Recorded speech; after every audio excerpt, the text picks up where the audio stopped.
A la parte número 2 de nuestra práctica número 4, que consiste en un circuito con un transistor NPN, en el cual comprobaremos el voltaje de colector a emisor en zona de corte y en zona de saturación, con lo cual procederemos primero en zona de corte a checar nuestro voltaje.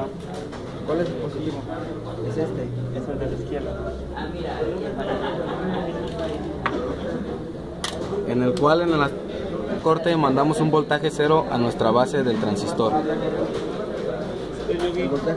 Vamos a medir el voltaje en zona de saturación, en el cual ya energizamos nuestra base con un voltaje de entrada de 5 volts, en el cual nuestro voltaje de colector emisor nos manda un voltaje mínimo, casi 0.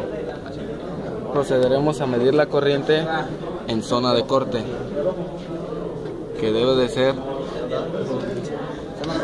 mínima a comparación del voltaje, con lo cual comprobamos que en zona de corte el voltaje es máximo y la corriente es mínima, midiendo el voltaje de base de colector a emisor. Vamos con nuestro circuito en zona de saturación, midiendo la corriente. Con esto comprobamos que en zona de saturación el voltaje colector emisor es mínimo y la corriente es máxima. A continuación checaremos el mismo circuito con la diferencia de que cambiamos de transistor, ahora es un PNP.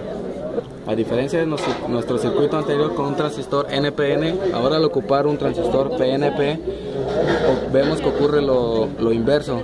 En este caso, al momento de ingresar un voltaje negativo a la base, nuestro circuito entra en zona de saturación.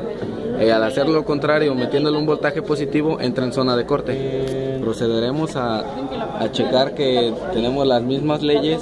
En este caso empezaremos por nuestro circuito en zona de saturación, midiendo el voltaje colector emisor, sabiendo que el voltaje debe de ser mínimo y la corriente debe de ser máxima en este caso. Ahora en zona de corte, respetando la ley que el voltaje de colector emisor debe ser mayor y la corriente debe de ser mínima. Ahora mediremos la corriente en zona de corte, con lo cual observamos que la corriente debe ser mínima. Lo hacemos en zona de saturación, en el cual nuestra corriente debe ser la máxima, como lo acabamos de comprobar. ¿Ya? Con esto finalizamos la segunda parte de nuestra práctica número 4, que consiste en conocer los transistores en zona de corte y en zona de saturación. ¿Por qué pasa esto?